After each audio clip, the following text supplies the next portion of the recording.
Selamat pagi, siang, sore, atau malam semuanya. Saya Nicholas Yoda Patria bersama teman-teman saya yaitu ada Devin Christian dan Marcel Sutiono selaku anggota dari kelompok 7 kelas LA04 akan menjelaskan tentang Docker sebagai sebuah virtual machine. Baik, tanpa berlama-lama lagi, marilah kita langsung ke penjelasannya. Nah, virtual machines. Sebelum itu, mari kita mengingat lagi tentang operating system. Nah, seperti yang kita tahu, operating system itu adalah sistem perangkat lunak atau software yang mengatur resources hardware dan software dan berlaku sebagai pengantar antara user dan komputer. Operating system ini dapat mengatur komputer agar dapat melakukan processing sebagai input dari user. Lalu, bagaimana dengan virtual machine-nya itu sendiri? Nah, virtual machine atau disingkat sebagai VM adalah komputer digital yang dapat menjalankan program dari operating system, menyimpan data, terkoneksi sebagai jaringan, serta melakukan fungsi komputasional lainnya dengan menggunakan virtual resources. Lalu, apa sih manfaat penggunaan VM nih? Nah, ada beberapa lumayan banyak ya sebenarnya. Yang pertama itu adalah skalabilitas, yaitu VM berbasis cloud memudahkan menskalakan aplikasi sehingga meningkatkan ketersediaan dan performance-nya. Lalu portabilitas virtual machine itu dapat dengan mudah dipindahkan VM satu server ke server lainnya, atau bahkan dari hardware lokal ke cloud. Jadi sangat praktis sekali. Lalu ada pengurangan biaya. Nah, kenapa sih bisa pengurangan biaya? Karena lebih dari satu VM itu dapat dijalankan dalam satu komputer. Maka VM ini akan menghemat biaya listrik serta pengelolaannya dibandingkan dengan mengelola satu OS untuk satu komputer, dan komputernya itu banyak banget. Lalu ada juga ketersediaan. Nah, VM itu dapat dengan mudah diduplikasi ya, sehingga bisnis itu dapat menjalankan environment yang baru yang identik tanpa perlu menyiapkannya dari awal kembali. Lalu ada juga keandalan, VM dan komponennya itu tersedia secara virtual dan tetap terisolasi dari gas VM lainnya. Jadi jika VM-nya itu mengalami error, gas VM yang lainnya itu kan tetap dapat beroperasi dan mesin host fisik nggak akan terpengaruhi.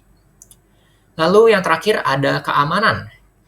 Nah, VM itu dapat membuat virtual environment yang aman untuk menguji aplikasi atau bahkan mempelajari kerentanan keamanan tanpa risiko tinggi terhadap host machine.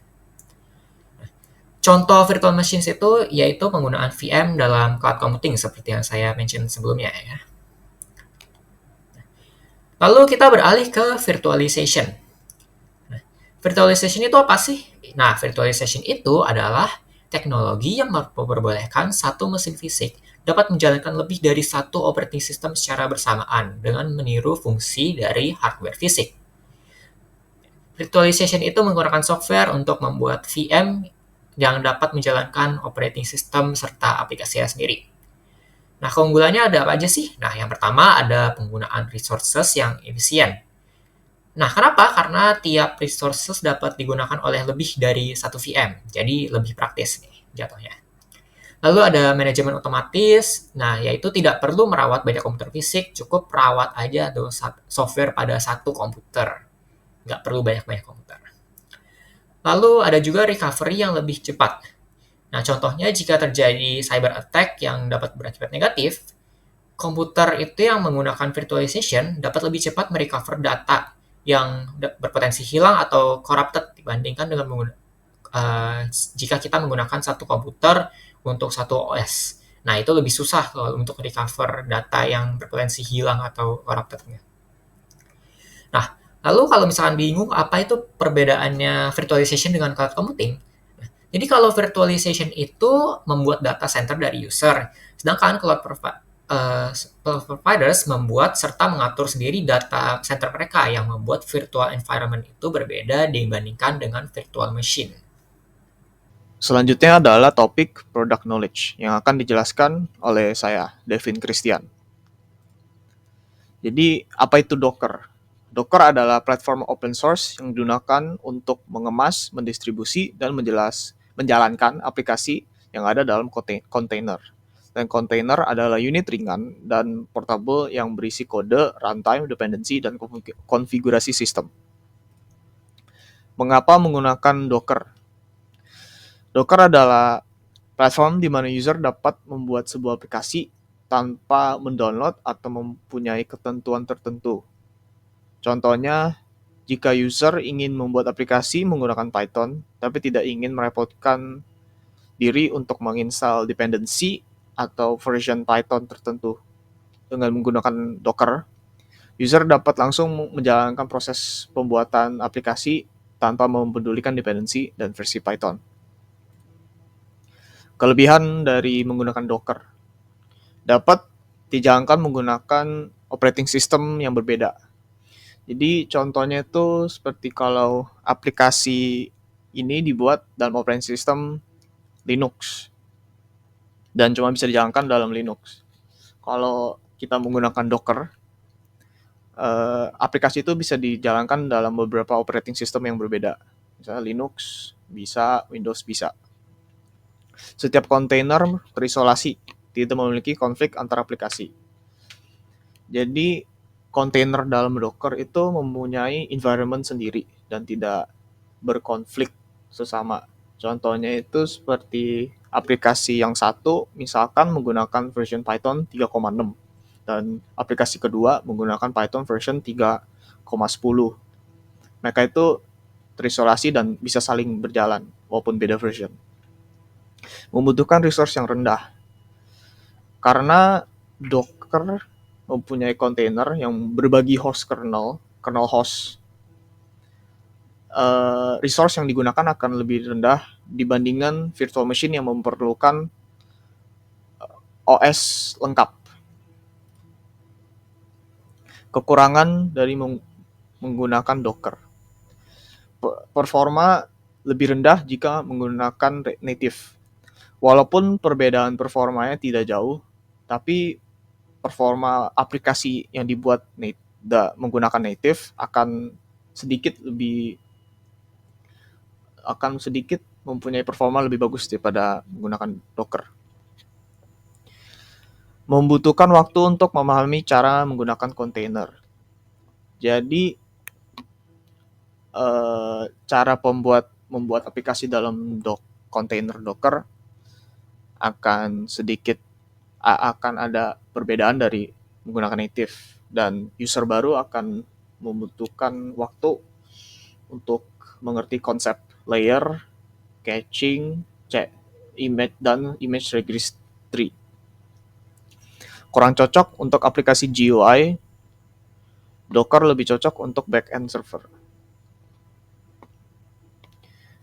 Docker itu dirancang biasanya untuk aplikasi server side. Dan jika user ingin menggunakan Docker untuk membuat aplikasi desktop, GUI, di Docker akan lebih rumit dan tidak disarankan. Oke, jadi hari ini saya bakal jelasin untuk cara penginstalan dan cara penggunaannya ya untuk Docker. Jadi pertama-tama kita bisa cari dulu di sini. Kita cari Docker desktop. Nah, kita tinggal pilih aja yang pertama ini. Nah, ini harusnya agak klik sebentar. Nah, di sini kita bisa langsung aja download Docker desktop. Nah, ini disesuaikan sama tipe device yang dipakai. Karena di sini aku pakai Windows, jadi di sini saya menggunakan Windows AMD 64. Nah, ini tinggal di-download aja dan ditunggu sampai selesai. Oke, ini udah ke download, jadi kita tinggal pencet aja. Ini di yesin aja. Nah, terus harusnya di sini bakal muncul semacam Windows kayak gini. Ini dia okein aja, dia bakal ke download sendiri. Nah, ini kita tunggu aja.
Nah, ini harusnya udah mulai keinstall ya. Nah, ini harusnya install udah selesai. Kita bisa close aja. Habis itu kita bisa cari di sini Docker desktop. Nah, ini kita buka aja Docker desktopnya.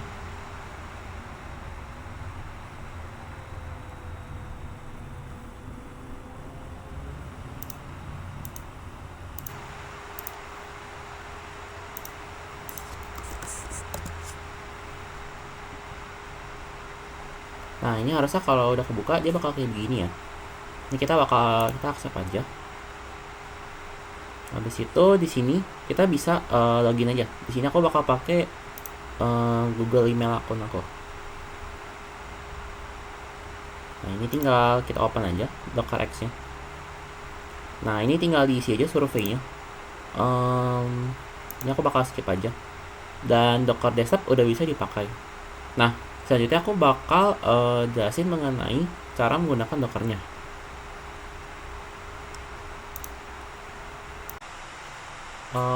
Oke, jadi perkenalkan, nama saya Marcel Tiono dan saya bakal jelasin cara penggunaan si Docker ini. Jadi pertama-tama di sini kita bisa bikin satu file baru.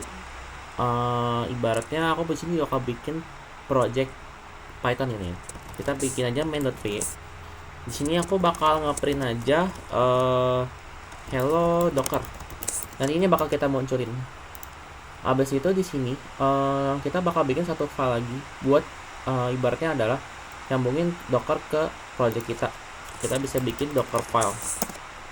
Nah, untuk penggunaannya itu nanti itu si docker desktop ini harus dijalanin di background ya. Nah, habis itu di sini kita bisa tulis saja from Python 3.10 slim. Ini adalah image yang bakal kita pakai. Jadi ibaratnya kita bakal pakai si Python ini tuh di kontainer kita nanti. Habis itu kita bisa bikin workdir. Workdirnya itu pakai slash apa aja. Jadi ini directory yang dipakai di dalam kontainernya. Habis itu selanjutnya kita bisa copy. Yang ini source sama destination. Source-nya itu adalah main.py. Ini. Destination-nya adalah titik. Nah, maksud titik itu apa? Titik itu adalah workdir yang udah dibikin tadi, yaitu adalah /app. Nah, habis itu yang terakhir kita bisa bikin cmd. Nah, cmd python main.py. Jadi ini nanti bakal dijalanin ketika kita ini nge-run kontainernya. Ini kita tinggal save aja, jangan lupa untuk di save. Habis itu kita bisa di sini kita tulis docker build strip terus nama kontainernya misalnya hello, terus titik directory sekarang. Jadi kita nge-build di directory sekarang. Habis itu kita tinggal kalau udah kita tinggal docker run hello, jadi sesuai nama yang kita buat tadi. Dan kalau misalnya udah benar, di sini dia bakal ke print hello docker. Jadi gitu aja untuk cara penggunaan Docker. Terima kasih.